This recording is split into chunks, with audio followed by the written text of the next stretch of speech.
आज जो मैं कुछ बातें करूंगा वो बातें होंगी कैसे आपको कस्टमर से इंटरैक्ट करना है, कैसे इंटरैक्ट करना चाहिए। और मैं फिर से कहूंगा, मैं कोई गुरु नहीं हूं, मैं कोई गुरु मंत्र नहीं दे रहा हूं। मैंने अपने एक्सपीरियंस से जो सीखा है आप लोगों के बीच में, उसी को संकलित करके आपके सामने प्रस्तुत करूंगा। तो देखिए, कस्टमर अगर किसी चीज को खरीदता है, कोई भी आदमी, तो 3 इच्छाओं के तहत खरीदता है। सबसे पहली इच्छा होती है, उसको कहते हैं अभाव। It's a Hindi word, it's a Sanskrit word, अभाव। मेरे ख्याल से आप समझते हैं, अभाव मतलब कमी, पॉजिटिव, किसी चीज की कमी। मेरे पास कमी है तो मैं उस कमी को दूर करने की कोशिश करूंगा और तब मैं उस चीज को खरीदूंगा। But there is a problem, अगर अभाव को 2-3 दिन तक सस्टेन कर लेंगे ना आप, तो आपकी जो पहले दिन इच्छा थी, तीव्र इच्छा उसको खरीदने की, तीसरे दिन वो खत्म हो जाएगी। And then you will decide कि छोड़ो यार, जरूरी नहीं है खरीदना। अभाव, राइट? So अभाव has some negative aspects as well. दूसरी चीज होती है दबाव, pressure. No harm in that. कभी कभी हम प्रेशर खरीदो, हमने देखा है कुछ LIC के एडवाइजर्स को, डेवलपमेंट ऑफिसर्स को गए, कुछ नहीं, मेरे साथ गए। उस जमाने में हरि जी को याद होगा, ज्वाइंट कॉल हुआ करता था, हम लोग एज ब्रांच मैनेजर खूब जाते थे DO के साथ, एजेंट के साथ। तो एक बार एक DO के साथ ऐसे ही गए थे, तो किसी के गए, देखो BM साहब आए हैं, ब्रांच मैनेजर साहब आए हैं। हाँ नमस्ते सर, नमस्ते नमस्ते नमस्ते। हाँ सर बताइए। तो ये क्या बताएंगे, हम बता रहे हैं, इनके सामने प्रपोजल साइन करो, दबाव। हाँ हाँ कर देते हैं, तो ठीक है, that is also not bad, दबाव, प्रेशर से। लेकिन दबाव आपका कहां काम करेगा? दबाव आपका वहां काम करेगा जहां आप जिस पर दबाव दे रहे हैं उसका आप पर ट्रस्ट है, आपका विश्वास है, बोलेंगे ये जो भी बोलेंगे वो सही बोलेंगे, तो खरीद लेगा। But the most effective thing, the third thing is, अब वो है आपका प्रभाव।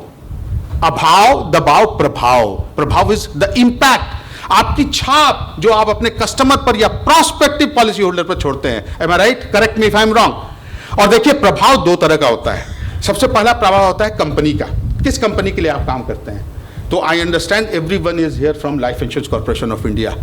LIC के बारे में क्या बोलूं, 53 लाख करोड़ के एसेट है LIC के पास। 53 के बाद 1 2 3 4 नहीं, 1 2 3 4 5 6 7 8 9 10 11 12 जीरो लगाएंगे तब आप इस राशि पे पहुंचेंगे, 53 lakh crore. Every year LIC pays a total number of 2 crore 50 lakh claims, 2 crore 50 lakh claim settle करती है।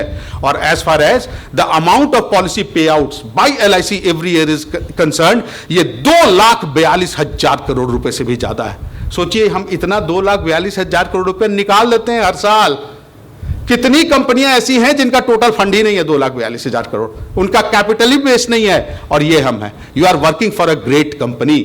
और एज फार एज इस कंपनी का आप लोगों के प्रति जो व्यवहार है और आप लोगों के प्रति जो रुख है, उसका प्रश्न है। मैं एक चीज आपको इतने सर्विस के एक्सपीरियंस के आधार पर कह देता हूं, LIC will never look back in respect of you, हमेशा आगे ही देखेगी, आपका भला ही कीजिएगा।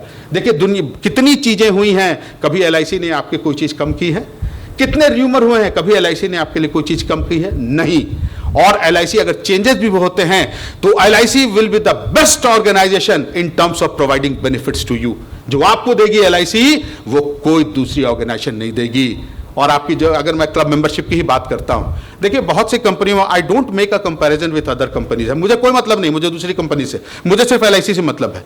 लेकिन LIC में जो भी चीज आपके लिए है वो इंस्टीट्यूशनलाइज्ड है। ये नहीं है कि आज दिया कल ले लिया, ये नहीं है कि हमको आज तक सूट करता है कल नहीं सूट करता तो हटा दो, ये इंस्टीट्यूशनलाइज्ड है। जब LIC में क्लब मेंबरशिप की प्रथा शुरू हुई थी तो there were only 4 clubs. Harish ji को भी याद होगा, विट्ठल जी को, branch manager, DM, ZM, CM। कालांतर में आपने अच्छा काम किया, कहा कि भाई ऐसा है कि ब्रांच मैनेजर क्लब बनने में या किसी क्लब मेंबर बनने में 5 साल लगते हैं, बट हमारे कुछ ऐसे अभिकर्ता हैं जो अच्छा काम करते हैं 2 साल 3 साल में, उनके लिए भी कुछ लाइए। तो LIC ने कहा नो प्रॉब्लम, 2 साल के लिए ले आए डिस्टिंग्विश क्लब मेंबर, 2 साल में डिस्टिंग्विश क्लब। फिर आप लोगों ने अच्छा काम किया, कहा कि भाई देखिए हमारे MDRT COT बन जाते हैं, और MDRT COT TOT बनने के लिए 1 जनवरी से 31 दिसंबर, लेकिन उनको क्या मिलता है, उनको भी क्लब मेंबर बनने के लिए 5 साल। तो LIC ने कहा डोंट वरी, आपके लिए भी निकाल देते हैं। फिर निकाल दिया क्लब गैलेक्सी, नहीं सॉरी, निकाला कॉर्पोरेट क्लब मेंबर। फिर लोगों ने अच्छा काम किया और कहा कि चेयरमैन क्लब और कॉर्पोरेट क्लब मेंबर के बीच की दूरी बहुत ज्यादा है, बीच में भी एक निकाल दीजिए। तब LIC ने बीच में भी निकाल दिया क्लब गैलेक्सी, और इसके बाद अब एलीट क्लब भी निकाल दिया। मतलब LIC has never looked back, कभी भी। तो आपको मैं आश्वस्त करता हूं, और अपने एक्सपीरियंस और अपने LIC के एसोसिएशन के आधार पर बहुत भला होगा आपका। टिके रहिए, देखिए, कोई आदमी किसी संस्था के साथ तब तक टिका रहता है जब तक उसको ये लगे कि ये संस्था उसका भला करेगी, और ये संस्था हमेशा आपका भला ही करते रहेगी। एक बार तालियां बजाइए LIC के लिए। और रही बात आपके प्रभाव की, कंपनी का प्रभाव है 10% और आपका प्रभाव है 90%। याद रखिए, आप जो प्रभाव, आप जो छाप कस्टमर के माइंड पर डालते हैं, और इंपॉर्टेंट बहुत है, इसकी बात मैं करूंगा आगे, लेकिन सिर्फ इतना ही बता दूं प्रभाव की क्या इंपॉर्टेंस है।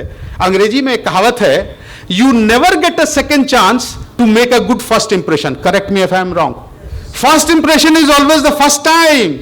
अगर first time you have missed और फिर आप बोलते हैं sir madam please allow me a second time, गए आप, नहीं है। उसके बाद जो करेंगे आप रिकवर करेंगे, but you will not be able to make first impression, and that is why this प्रभाव इज वेरी इंपॉर्टेंट।